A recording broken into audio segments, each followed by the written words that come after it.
Namova. If you want to read about Sanatana Dharma, that is Hinduism in English, and don't want to spend months going through voluminous books, this is just the right book for you.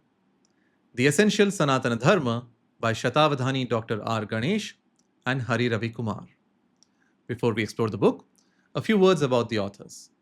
Śatāvadhānī Dr. R. Ganesh is an acclaimed practitioner of the art of Avadhana and a prolific author counted among the tallest scholars of Sanskrit, Sanatana Dharma and Indian culture today.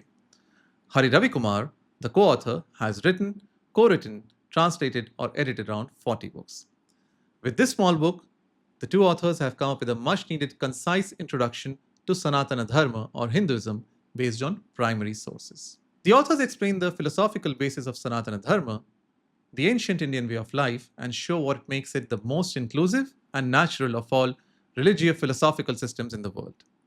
The core of the book comprises just 70 pages, over which the authors explain various concepts of Sanatana Dharma like consciousness, objectives of human life, dharma, layers of reality, freedom of choice, stages of human life, nature of the self, liberation, mythology, space and time, and the Supreme Spirit. They define Hinduism as a universal way of life, with no known origin and no single holy book, nor a single god, nor a single prophet. Dharma is explained by the authors as the principle of sustenance and Sanatana Dharma as eternal sustainability, without any reference to faith, dogma, doctrine, or religion. The authors explain Samanya Dharma, universal principles, and Vishesha Dharma, special rules, along with the 10 characteristics of Dharma. They cover the 3 layers of reality, Adhibhuta, Adhideva, and Adhyatma, and compare them to fact, belief, and value respectively. The basic human traits of Sattva, Rajas, and Tamas are covered. The relevance of 16 samskaras, or rites of passage, is explained. The authors summarize the 3 paths of leading a fulfilling life: the path of action or karma yoga, the path of love and devotion or bhakti yoga, and the path of knowledge or jnana yoga. The fundamental nature of self, Sat Chit Ananda, is explained in some detail. The authors then explain mythology, an oft misunderstood and misused term, as collective consciousness based on complex metaphors with many layers of meaning. Vedic suktas on creation are referenced in the section on creation and dissolution. The authors state that the division of space and time in Hindu texts are to be understood metaphorically and not literally. Is Hinduism monotheistic or polytheistic? The authors answer this question in the best possible way. Hinduism has many deities or gods, but only one supreme being or Brahman. They explain that there is no fundamental difference between Vedic deities and Puranic deities. The former merge into the latter.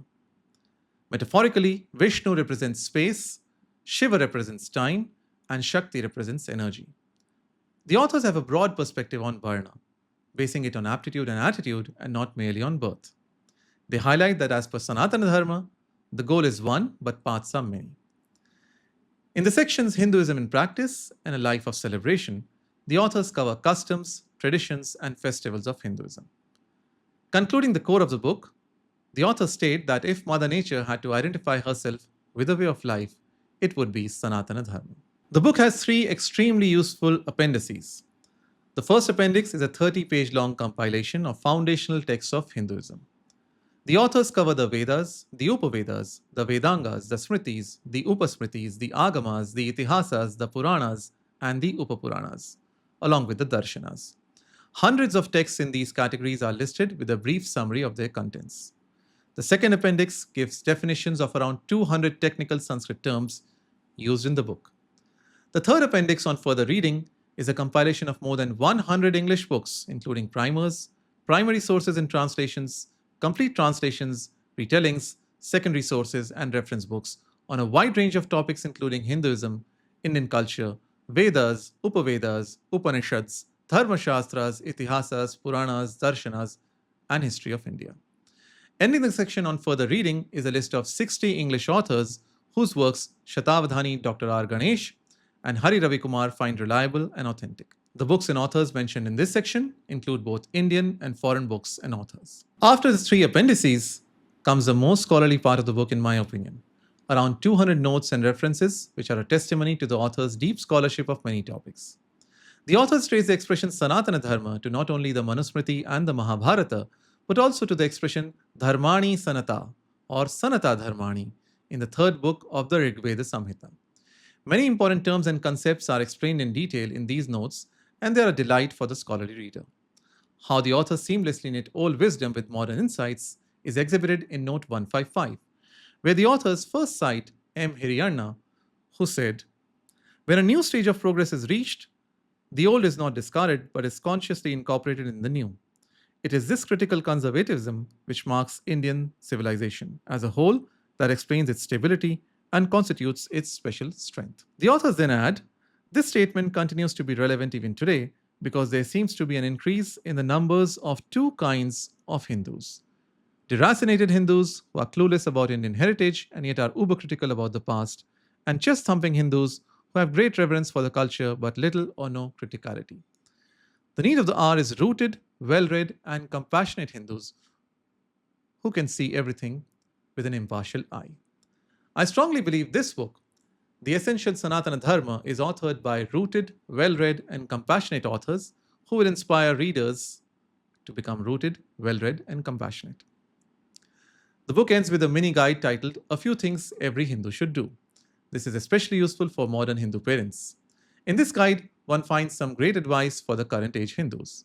As an example, the authors advise Hindus to be able to understand, speak, read, write, think in at least one Indian language fluently, then try to learn Sanskrit and read a few major literary works in full. At the end of the book are golden words from a well-known Subhashita, "Shlokardhena pravakshyami yaduktam grantha kotibhi paropakarah punyaya papaya parapidanam," which the authors translate as, "I shall tell you in half a verse what has been read in a million books. Helping others is good, harming others is bad."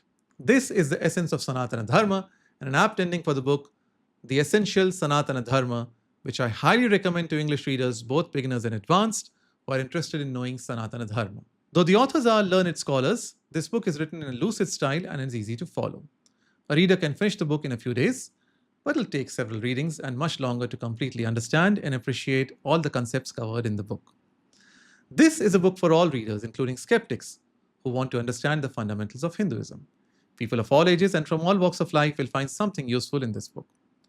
While the authors lean towards Advaita Vedanta when it comes to philosophy, the book is non-sectarian in its approach and outlook, which is one of the key advantages of reading this book. Published by Prekshaa Pratishtana in Bengaluru, The Essential Sanātana Dharma is available on Amazon India.